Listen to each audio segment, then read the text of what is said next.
I'm going to be, throughout this, switching between some slides and going directly into the Amazon console on the web to show real examples.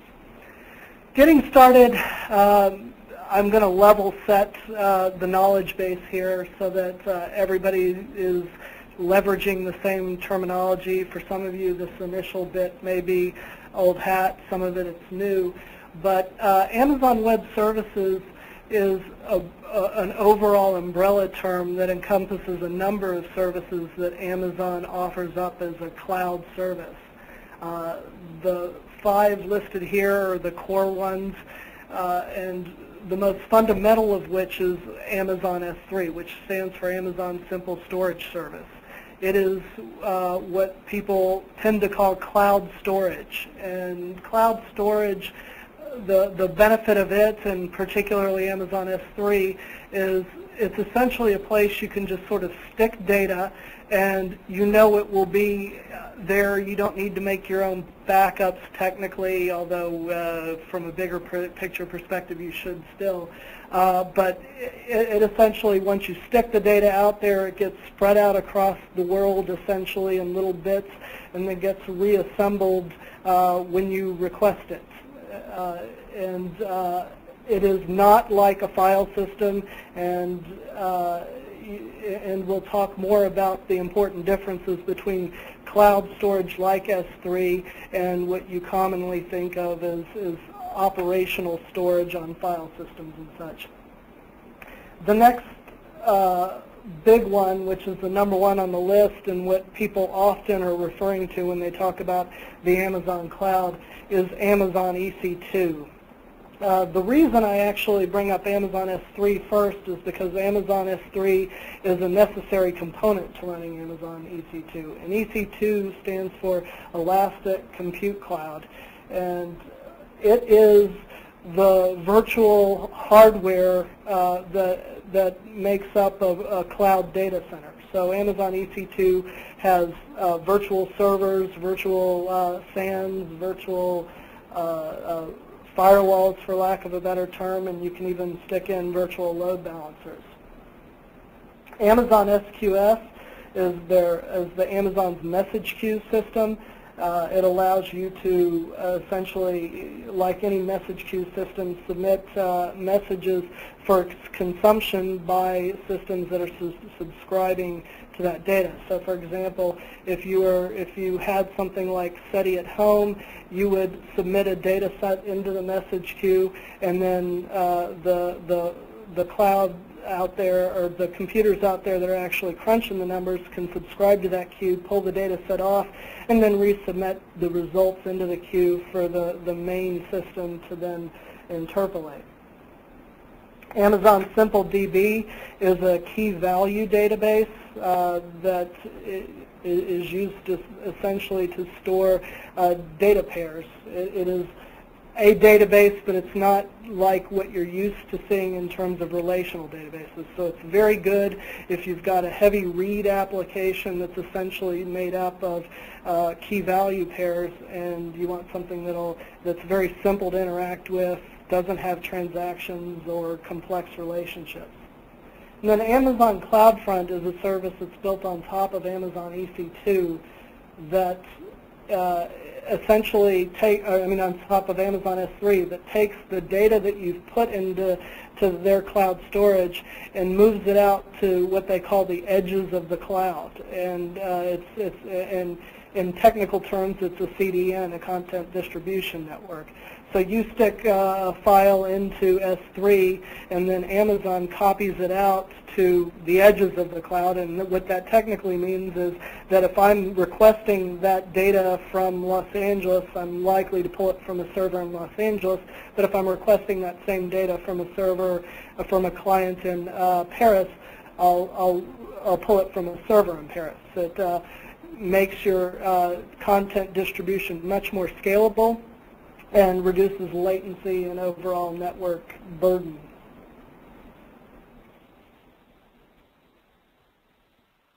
So we're going to get started here with Amazon EC2 because that is where people spend a lot of their time with Amazon Web Services, and if you're building out applications inside Amazon, chances are you're going to be dealing with that. And Amazon comes with its own terminology, and most of this terminology has real-world physical analogies that I want to make you aware of. The most basic of which is an instance. An instance is essentially the Amazon equivalent to a server. An instance is a virtual server running on top of a real physical host using the Zen virtualization platform, and you essentially on demand request a new server. Amazon goes and spins up a new virtual instance, and for all intents and purposes, from your perspective, it's a real server. Amazon machine images are the template from which your instances are created, essentially. An Amazon machine image contains the base operating system and other elements of the server that you want to start, and using a given machine image, and these are stored out in Amazon S3. You can start any number of servers based on that machine image. Elastic IP addresses are Amazon's way of saying static IP addresses. And the curious thing about them is that instead of getting charged for usage, you get charged for non-usage or mild abuse of owning the static IP addresses. Elastic block storage would be the Amazon equivalent to a virtual SAN, and snapshots are essentially point-in-time pictures of those block storage devices that are done incrementally. So if you do multiple snapshots of a block storage device, you will not take up the same space over and over again. Now we're going to get in some of the more complex terminology. There are regions and availability zones. There are two regions inside of the Amazon cloud. There's the United States East Coast, and there's European West Coast, or Western Europe. Technically, where their data centers are not something that Amazon publishes, but the important point is that each region has a completely physically distinct set of infrastructure with little or no commonality between them. So a massive failure, for example, in the United States region is almost certain not to impact the European region, and vice versa. It also means that if you have European data protection requirement or privacy protection requirements, that you can be assured that the data that you have in the European zone is not going into the United States. Within each region are a number of availability zones. Currently in the United States there are 3 availability zones, and in Europe there are 2. And availability zone is roughly analogous to a data center, but not exactly. But for the purposes of this, we'll think of it as a data center. And the importance of availability zone, in addition to sort of data center redundancy that you can get from them, is that Amazon's service levels are based on their availability zones. So Amazon promises for the EC2 service a 99.95% availability each month of at least 2 availability zones within a given region. So that means essentially that you can expect a 99.95 availability rating within the European zone, and life gets a lot more complex in terms of what you can expect in the United States zone because of the existence of a 3rd availability zone. And the other point of it is that Amazon can technically exceed its service levels, but if you are located in a single availability zone that happens to keep going down, then you won't realize that 99.95% availability. I say that with a caveat. I've never experienced Amazon constantly losing a particular availability zone, but that's more theoretical. Finally, perhaps the most complex concept to understand is the concept of security groups. And the drawing here on the right is a good way to get started with picturing security groups, but they're actually a lot more complex since an instance can technically belong in multiple security groups. Hey, George. Got another a couple of diagrams here from the book that will help a little bit illustrate the analogy between security groups and firewalls. George, on the left-hand side is your network security configuration in a typical, for a typical web application in a typical data center. On the outside here, you generally have your exterior firewalls that are protecting a network segment that is housing your load balancers, which in turn may or may not have a firewall in between them and the application servers. And finally, they almost certainly have a firewall between them and the internal databases. So you end up with this layered perimeter around your internal assets. That is not the way these security groups work in the Amazon cloud. You assign to a group a set of rules, just like you do with a firewall, but those rules only apply to access directly to the systems in that security group. And as I mentioned earlier, you can actually have a server belong to multiple security groups, and that just essentially applies those rules as if it were using internal firewall software on the server rather than an external firewall. But it isn't a firewall running on the virtual server. It is something running between the virtual server and the network. But it's like each server is on its own network segment. George. Yes. People are asking if you could make that window a bit larger. Sure. Thanks. I guess and I'm about to move on here, but I would like to know if there are, any questions around this security group concept. And we'll talk a little more on security further into this discussion. But for now, in terms of understanding the difference between firewalls and security groups. Well, Daniel was asking if that has any performance implications, what you were just talking about. Not that I've certainly experienced. I haven't done any benchmarking.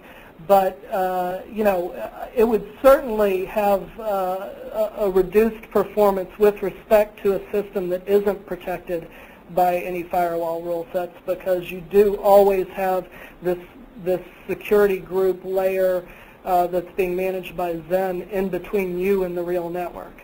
So when you're comparing it to something, an open firewall rule set to a real-world server that isn't protected by a firewall, that's certainly going to be slower. In terms of firewall performance versus the Zen, my gut is that would still be slower than an expensive firewall, but probably the difference isn't going to be noticeable between your cheap firewall and what's going on in the Amazon cloud. But that's all guesswork, no data to back that up. Okay, and he also asked which direction are these rules processed? They're only incoming. There is no setup for outgoing rule sets. Okay, that's it. Okay. So move over to now the objective of that part, and I apologize again if that was a familiar territory for a lot of listeners, but I want to make sure when I use all these terms, everybody understands what's going on. The way you interact with Amazon Web Services depends on essentially how you're using it, and I'm going to show you a number of different mechanisms for getting started and interacting. To sign up for Amazon Web Services, you go to aws.amazon.com. It'll take you to the Amazon Web Services homepage. Getting started is real simple. You go in here and sign up now, and you're ready to go. And George, once you are signed up and logged in, you can access a variety of information about your Amazon account. straight from this menu item. And typically what you'll be doing most of the time is going to this management console. And the management console is what I have showing here. This is an account that I typically use for demos like this. And this is the dashboard that they give you that shows you the basic overviews of what you got running in this environment. I'll pull up the instances because that's what a lot of times is most interesting. So you can see in this environment I have 3 different virtual servers running, and they are just like any server. I have root access to them. I can install whatever server I want on them. I can install my own firewalling system in addition to the security group setup.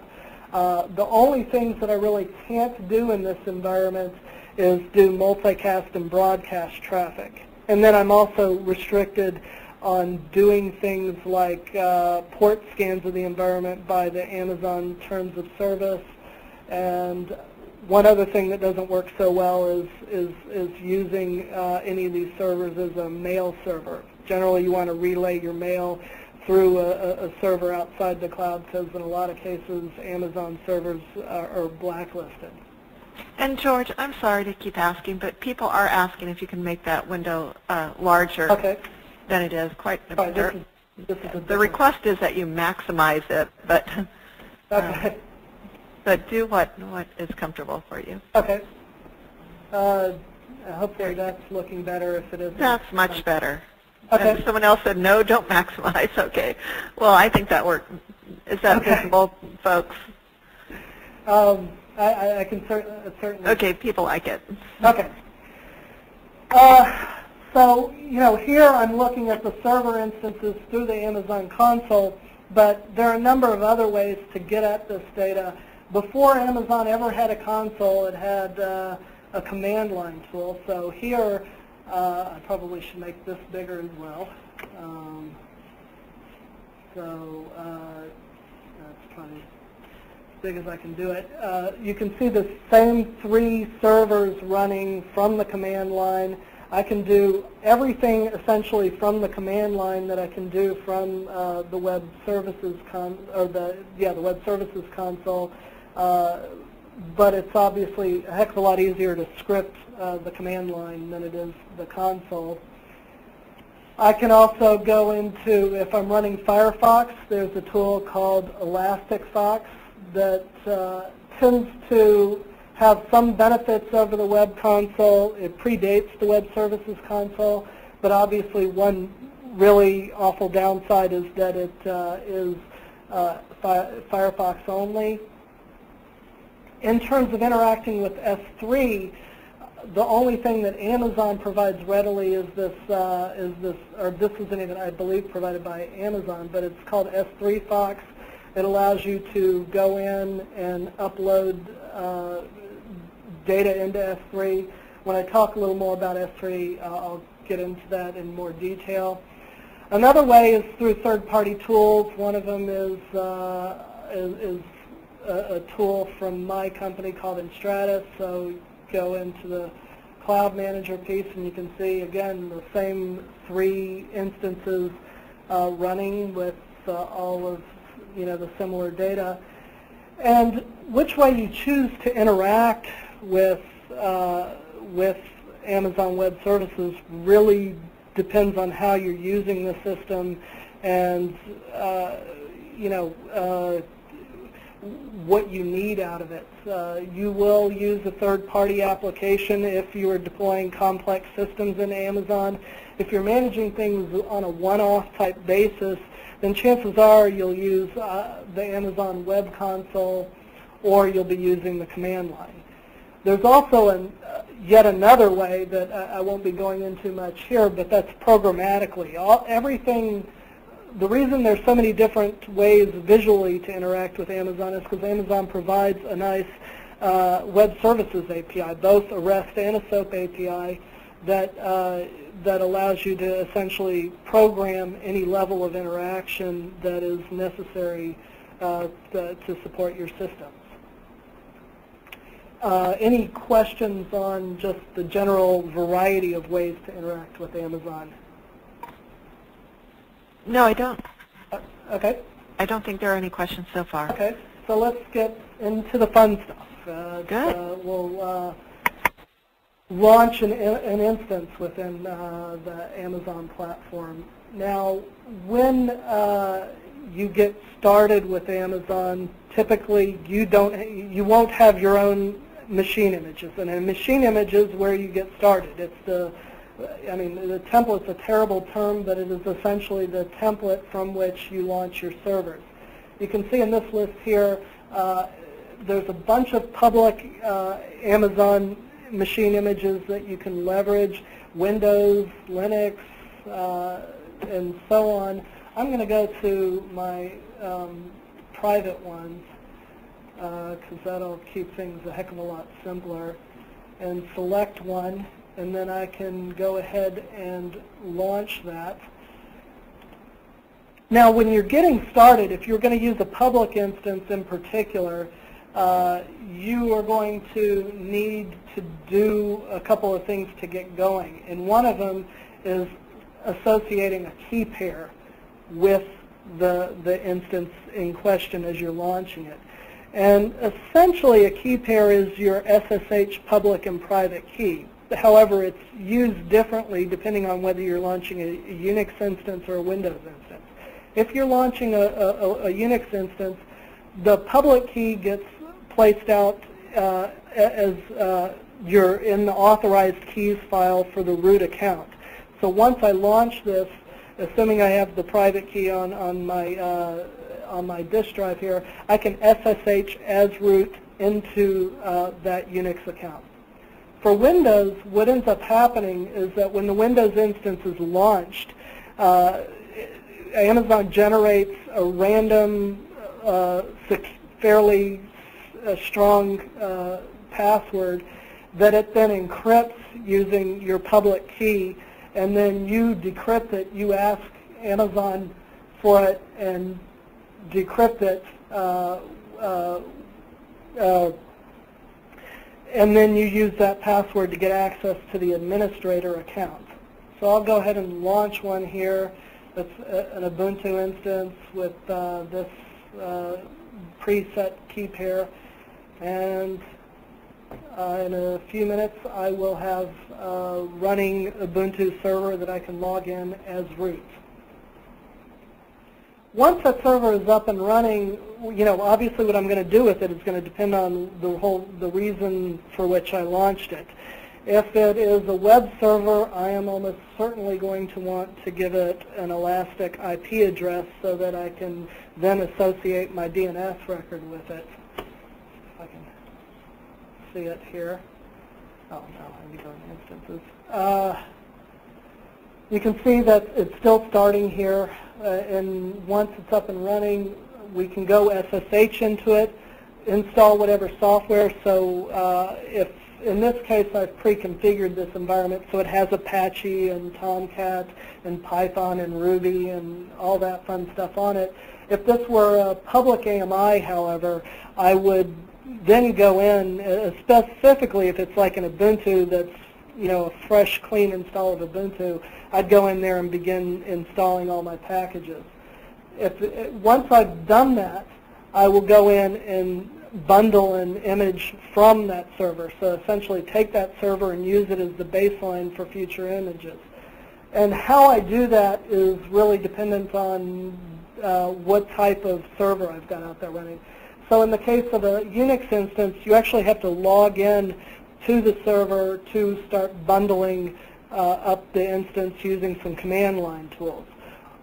If it's a Windows instance, you can bundle it from within this, straight from within this console, but the server will shut down as part of the bundling process.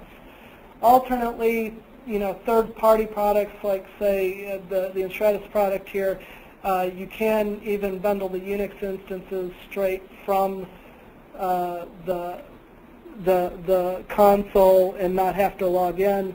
But in order to leverage that, you have to be using the third-party tool, and in the case of Enstratus, you even need an agent running on that server. With the server up and running, you get a Unix server up. I'll log in here and get going.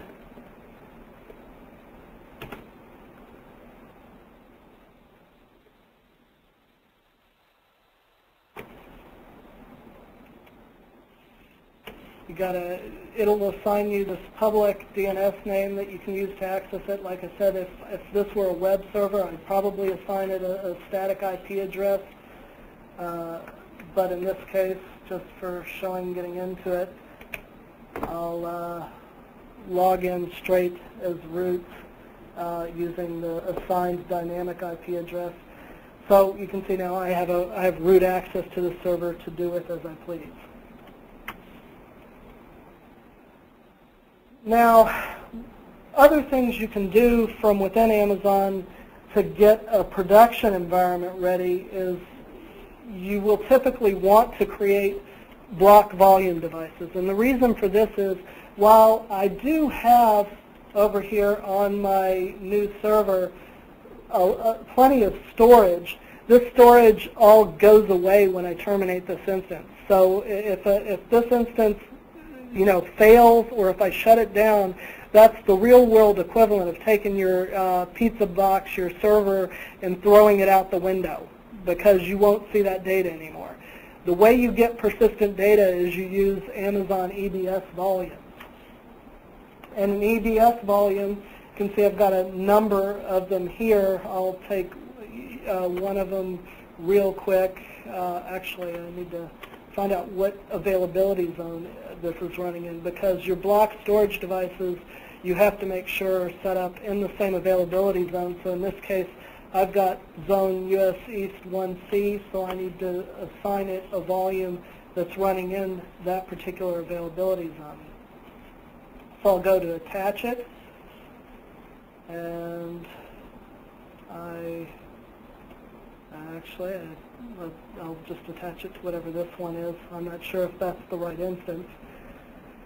Once it's attached, I can mount it just like any other block device that was physically attached to that particular server. I can format it for any operating system, and I can even RAID multiple block storage devices into a RAID 0 format to get better performance. If you're using RAID with your block storage devices, you almost certainly don't want to do anything other than RAID 0, and it's probably beyond the scope of this talk to explain why, but you don't really get anything out of any other RAID level. It's RAID 0 or don't RAID at all. Anything about controlling the basic raw assets that Amazon provides you before I go into real-world applications? George, we have quite a few questions. Okay. So let me see if I can get them in a logical order. I kind of did that at this point. So okay. First of all, when you first started talking about showing Amazon itself, Randall asked, do you have local tools to do the command line, and what are they compatible with? The local tools require Java. Okay. So if you don't have a Java virtual machine running, or you don't particularly like running Java, you will either need to use the web browser or write your own tools to interact with the web services API. There may be Python and Ruby tools out there that are accessing the API that I'm unfamiliar with, and it's more likely that I'm just unfamiliar with them than that they don't exist. Okay. All right. And then I'm going to try to move through these quickly. Okay. Sean asked, once we have an Amazon Web Services account, can we access any of the machine instances? And he asked that when you started talking about machine instances. Okay. Well, I showed in here, once I start up my machine instances, I can control access to that, to that instance. And I guess one thing that I did sort of gloss over is that I launched it within a particular security group, and that was the security group called ESDev here. And ESDev has essentially my firewall rules to access that server. So I control those rules, and in this case, I've got it open SSH open to the entire internet. And if I decided that was a bad idea, so here, let me log out and then remove that rule and try logging back in, I'm locked out. And there's some neat things you can do with that. You know, for example, if some customer of yours absolutely positively said you have to open up anonymous FTP so we can do this transfer at 6 a.m. in the morning, you can essentially do something that will shut down FTP access to the server for most of the day, then at 5:59 opens it up to the one IP address that the client's coming from, and then at 6:15 shuts it down again, so that you're essentially scripting out your entire firewall access not by generic rules but by specific time and client-oriented rules. Okay.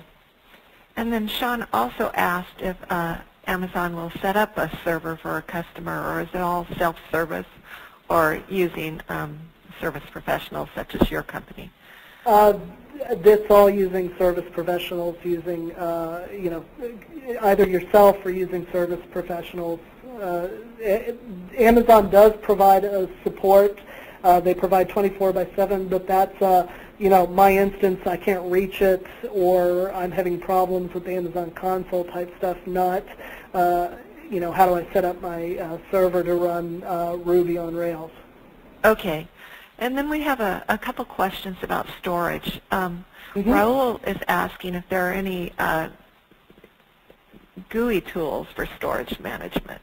Okay, that's a really good question that I wanted to get into here that also touches on the CloudFront environment. Okay.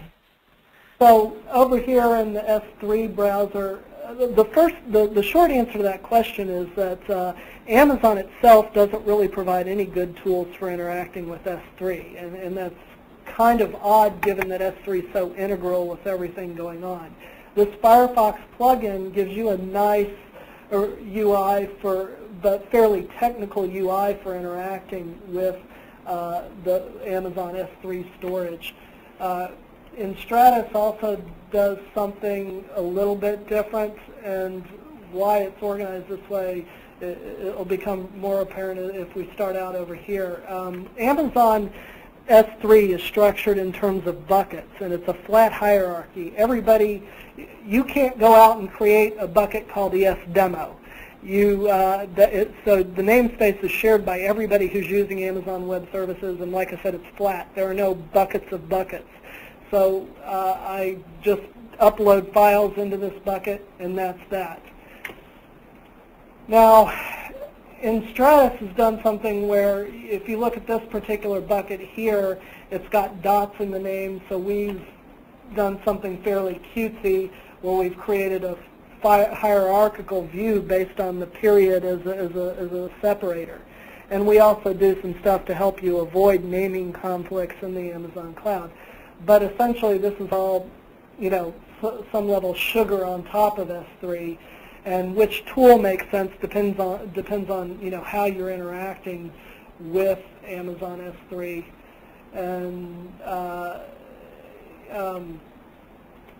And in this case, since most of y'all will be using, you know, trying to use the open source tools, or there are some command line tools that are written in Ruby as well. S3 CMD is what it's called. I can go in here, upload new files, delete them, create new buckets. I can also create a CloudFront distribution. So if I go in here, right-click on it, and start to build out a distribution, this is all I have to do, fill out this form, and suddenly it's available via Amazon CloudFront.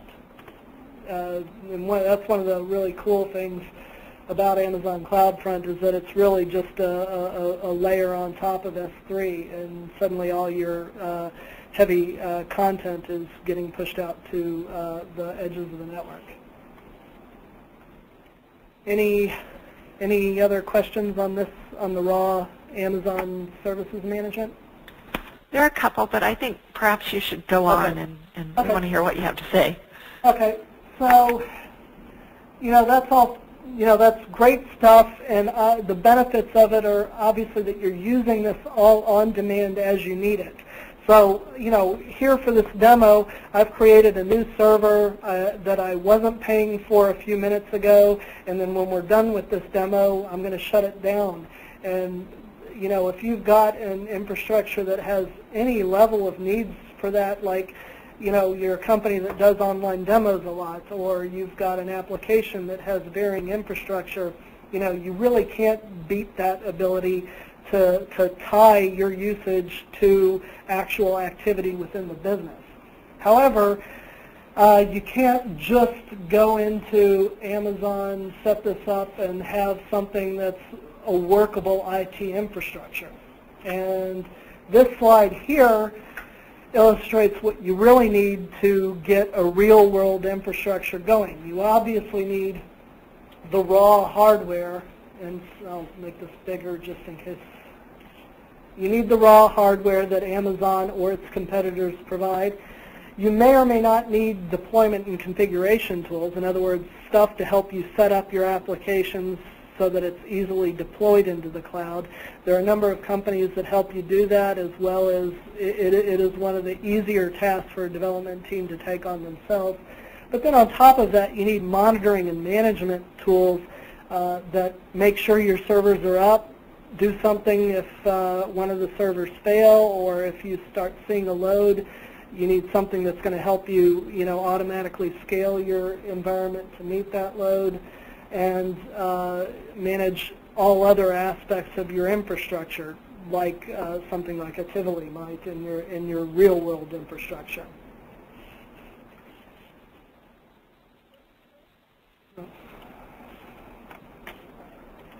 So, I want to go through, sort of the common web application as an example of how you might go about deploying something into the Amazon cloud. And here I'm showing a situation where you've got a load balancer with one or more application servers. Let's say it's Tomcat, PHP, Ruby on Rails. It really doesn't matter.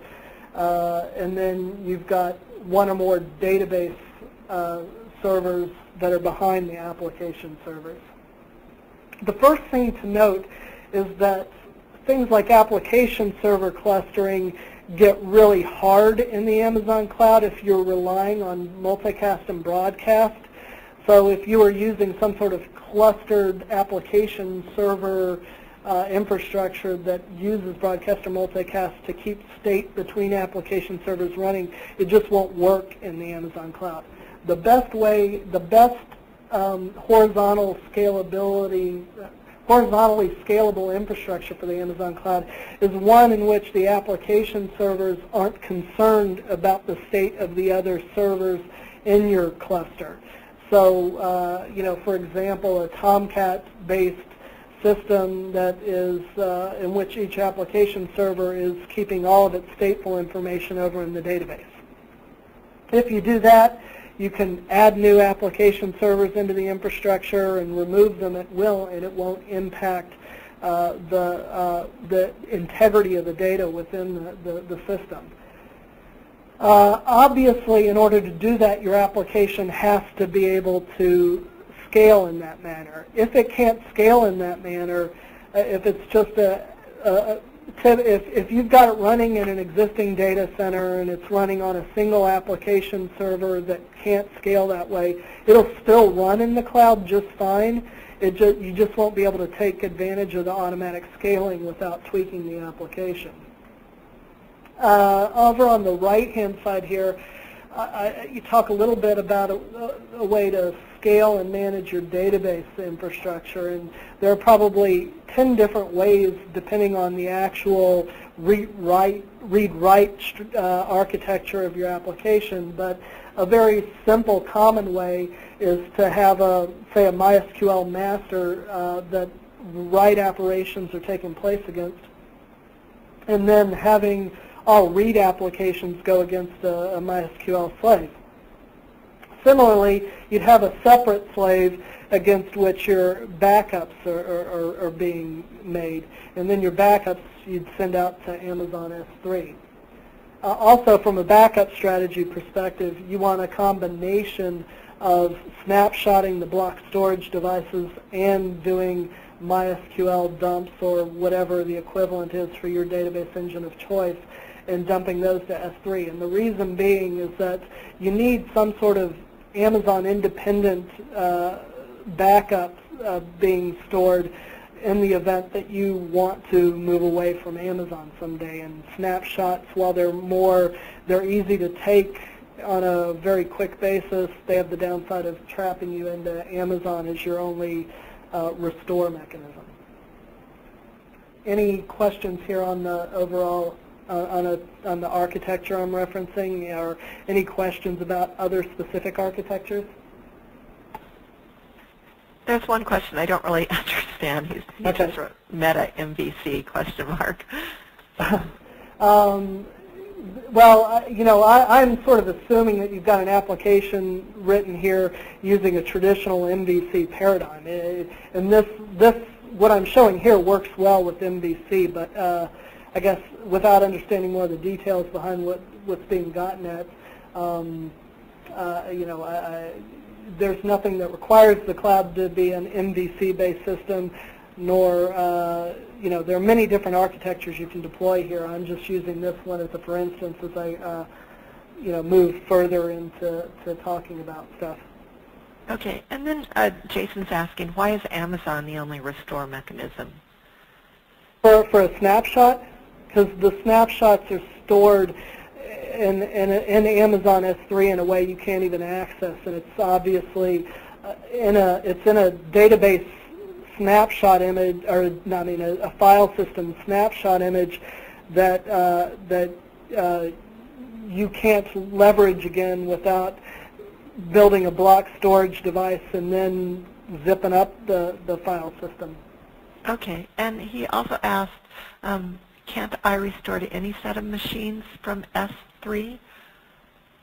Any set, the short answer is yes. The long answer is a lot more complex than that. Essentially, if I, you know, first of all, if I back up my database and my file system to S3 in a zip file, obviously I can take that and stick it on my own internal servers or on a different cloud vendor servers, and as long as they're running the underlying operating system that I was running in the Amazon cloud, I'm cool. For the snapshots, I can take a snapshot and build a bunch of different volumes that are clones of that snapshot. So typically your recovery mechanism, if an Amazon instance that's attached to a volume goes down, is that you know, you start up a new instance and attach it to the volume of that the old instance was attached to, and that's going to work almost every single time. However, if that volume is corrupted for whatever reason, or you lose the volume itself, you can go to build a new volume from that snapshot. Okay. Now this is a different one, but how secure is all this for confidential data? And William's asking research data, human subjects data, and someone else said HIPAA data. Amazon just published a white paper on HIPAA compliance in Amazon Web Services. I think someone just shared the link to that. Good. So that's a good place to start for a HIPAA-specific question. For secure data in general, so there are a couple of really important things that you should remember, and one is don't store anything sensitive in your machine images. So when you're building your machine images, it really should be clean with no sensitive data, including no users or passwords built into it. And the reason being is that while the AMIs are encrypted, Amazon does have the decryption key. There are two people, if it's a private AMI, there are two people who have decryption keys, you and Amazon. So so AMIs are a terrible place to store any sensitive data, but typically AMIs aren't for data storage. Data storage is in your snapshots and in the S3 backups that I'm talking about. For your snapshots, the best way to make sure that they are kept safe is to have file system level encryption on your EC2 instances. And whether or not that's viable is obviously depending on how much of a performance penalty that you're willing to pay. In my experience, the default Linux environments come, with mounting using the ext3 file system. If you instead leverage XFS and then RAID a pair of XFS drives, then encrypt that, you will get the same performance as if you had just used ext3 without RAIDing anything and not encrypting it. So there's definitely a performance penalty for encrypting the file systems, but that allows you to securely store sensitive data on your snapshots. Now, practically speaking, there is no API for third parties to get access to your snapshots, but there are potential ways for you to accidentally create access to them. So, you just shouldn't store snapshots as sensitive data unless the underlying file system is encrypted. Finally, for your backup to S3, you should back up everything you stick in S3 that has any, not even the highest sensitivity data, even moderate sensitive data, because S3 is more prone to making mistakes like making a file public. Okay. And then there were a couple questions about Grail's deployment. Mm-hmm. And on a similar thread, one person asked if you could go back to web applications using Rails using clusters, and says in parentheses thin mongrel. Yeah, I'm not an expert on Grails or even a novice on Grails. The only thing that I could say on that would really be that it depends on the mechanism that's being used by Mongrel for clustering. If it's some sort of multicast communication between the nodes, then you can't do it.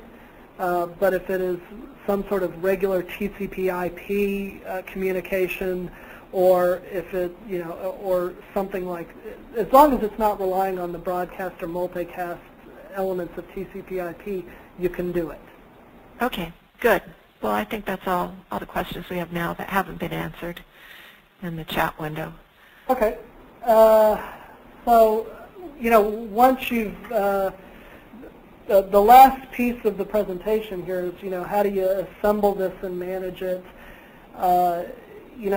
Once you've got this up and running, Amazon doesn't really tell you much about if your servers fail. And a little hint here is that servers rarely fail nicely in the Amazon cloud. Normally, in my experience, when there's a problem with the server in the Amazon cloud, it just stops responding. So Amazon thinks it's up and running just fine, but your web server isn't coming up and you can't get SSH access, and it's otherwise essentially dead to the world. Using just Amazon, you won't be able to be aware of that. Typically, you would use a service like, minimally a service like Pingdom that would at least be able to ping your servers. Or, again, going back to the monitoring and management tools, you'd go and set up your environment inside something like Stratus, which would then be able to do the automated recovery. And whether or not you need tools to do automated recovery are really going to depend on what your objectives are for the Amazon cloud. The reality is that as long as you're doing backups like you should be with a regular environment, and you built in some level of redundancy into the design of your infrastructure, you may be able to get away with without paying for third-party tools like Stratus. But you're going to see availability ratings in pretty much the 98 to 98.5 availability range, and recovery of lost instances is going to be a headache. If you need availability higher than that, or if you don't want to put up with the headaches of recovery, then you need to turn to a tool like Stratus for deploying. And typically what happens is you go into Stratus, you tell it that, I've got this load balancer, here's my application server, and I'll pull up the actual console here.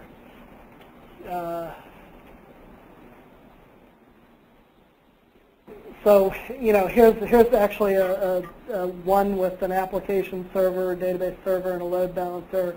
It doesn't have actually anything installed on them, but it's got a couple of servers running. You tell it that you've got, the Tomcat server. It's running in your application server tier, that you're running a MySQL server. It's in your database tier. And that way, when the application server fails, it knows to bring up a new application server and point it at the right database and have the load balancer added into its load balancer routines and so forth. And actually, that brings up another good point here, is that right now Amazon doesn't provide any load balancing services. You need to essentially roll your own. And the way we do it with our deployments, and it depends on the nature of the underlying application, is we either use mod.jk or we use HA proxy. And the appropriate one, like I said, depends on the underlying application, because mod.jk obviously can't do anything but the JK protocol, but it tends to be a lot easier to set up and to do SSL with. HA proxy can do any protocol, but it has a variety of its own limitations. So once you've gone into a tool like this and set up the infrastructure, your job tends to be done, and the infrastructure can essentially run itself. And depending on how you configure it, you can set up an infrastructure with redundancy across all Amazon availability zones and get a much higher availability rating than Amazon sets for EC2. So that's really it for setting up how you do in general manage a real-world infrastructure. I imagine there are a lot of specifics, questions around specifics that people have. Well, let's just we're starting to get some coming in. One person was asking, what speed can I expect? And she said that she just left Mosso because it was 40% slower than her current dedicated server. So what can she expect from Amazon Web Services? I guess that kind of depends on whether she's talking network traffic, CPU, disk I/O. So I'll answer all of them, I guess. Okay. CPU performance is really in line with, the CPU, whether you take a small instance or a medium instance or a, high CPU instance. It's still slower than the dedicated version of the same thing, but for most applications out there, especially ones that are heavily multi-threaded or multi-processor capable, multi-process capable, that it generally does really, really well.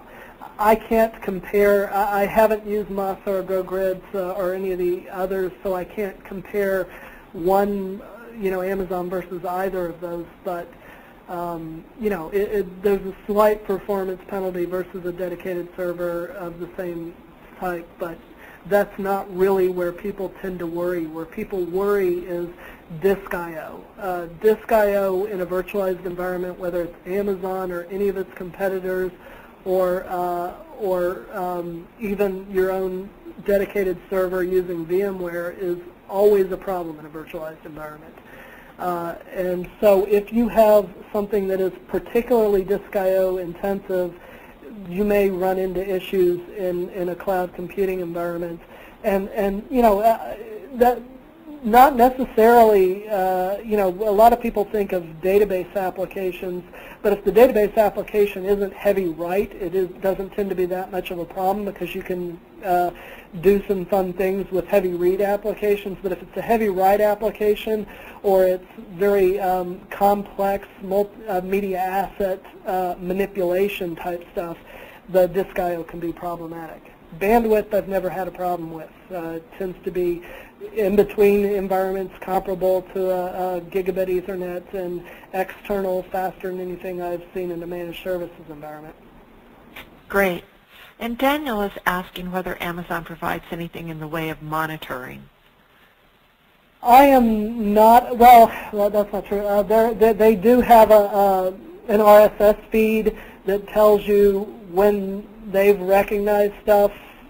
If monitoring is really, really important, I would minimally get something like a Pingdom account to do some monitoring. I would not rely on Amazon's feed for monitoring because it's just not timely. Okay. And then I think this may have been answered, but do you need all these letters, EBS1-S3-EBS2 to enable synchronization? Can you repeat that? Do you need an EBS1, that's S as in Sam, that was for someone else, not the host. So never mind. Okay. Let's go on to the next.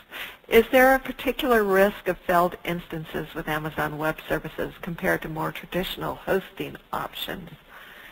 Yes. An Amazon virtual instance, in my experience, is more likely to fail than a real-world server. So you know, from an availability perspective and entire infrastructure, you get two factors balancing each other out. The Amazon virtual server instances have a higher or a lower mean time between failure than say a commodity Dell server. However, on the other hand, replacing that failed server is much, much faster, on the order of minutes than it would be with your Dell server. And obviously the replacement time on your Dell server depends on your contract with Dell and whether you have spare ones lying around. Okay. Any other questions? Yes, you can purchase George's book. That's true. You can get 40% off with the discount code FORECAST if you want to buy George's book. Okay, so are there any alternatives to Amazon Web Services? And there are, but could you tell us what they are? Yes, probably the two most, the two that I'm aware of that are the furthest along would be GoGrid and the Rackspace offerings. Now, I haven't done a lot of playing with them, so I can't do a, here's what's great about them, here's what's not so great about them comparison. But in addition to that, IBM's talking about stuff. Microsoft right now has a platform as a service offering called Azure that is going to extend into the infrastructure as a service realm. But but once you get beyond those three, I believe FlexiScale is also another one that I've heard good things about. But beyond that group of four, Amazon, FlexiScale, GoGrid, and Rackspace, the rest tend to be big companies who are saying they're going to do it just so that other big companies don't go rushing into Amazon. Now, I'm sure I've missed some, but those are the big four that have real today offerings. Okay, and a couple people are asking specifically about your company Stratus, and perhaps you could give them your email address, or? Sure, it's real easy. George.reese@enstratus.com. Okay, okay. And George will answer questions about pricing, et cetera, offline. And they want to know, just in general, what kind of services you offered? Oh, Stratus is, like I said, it's the monitoring and management piece of the infrastructure. So it's a console that looks very much like what you see on the screen here. That it has a web interface to Amazon that essentially does what the Amazon console does, except it allows you, if you're using our tool, not to have to move back and forth.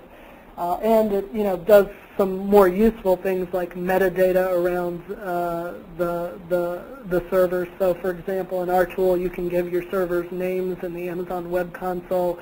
You get fun stuff like what was it, I-D800621-2B1.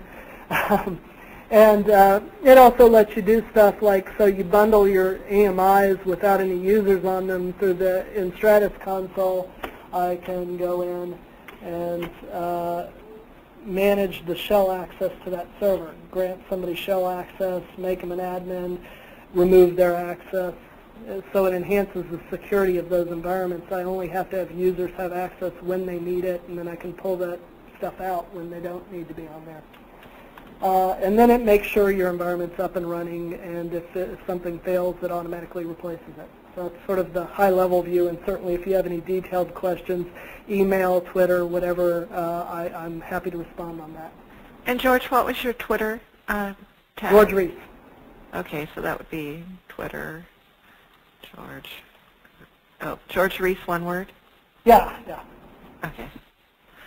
All right. Well, I think we're running out of time. I know that people still have a lot of questions, but they're coming in a bit more slowly, and we are getting some drop-off. And so I just want to thank you, George, for such a great presentation, and thank everyone else for joining us here today. We are recording this, as I said, and I'll send you all a link once the recording is posted in case you want to share it with anyone else. George, are you going to post your slides anywhere that people can see? Would you like me to send them to you? And if you send them to me, I can post post them them on. Easier to make it available to everyone. Sure, I can put them on SlideShare, Okay. on our SlideShare account, and then people can check those. And as I said, we'll have the recording. And if anyone wants the resources from the chat window, the easiest way to get it would be to get it right now, select all, and copy. Because if you try to save it in WebEx, it saves in a proprietary format that you will never be able to open again. So just copy and paste it. Or you can email me, and I can email it to you. Either way.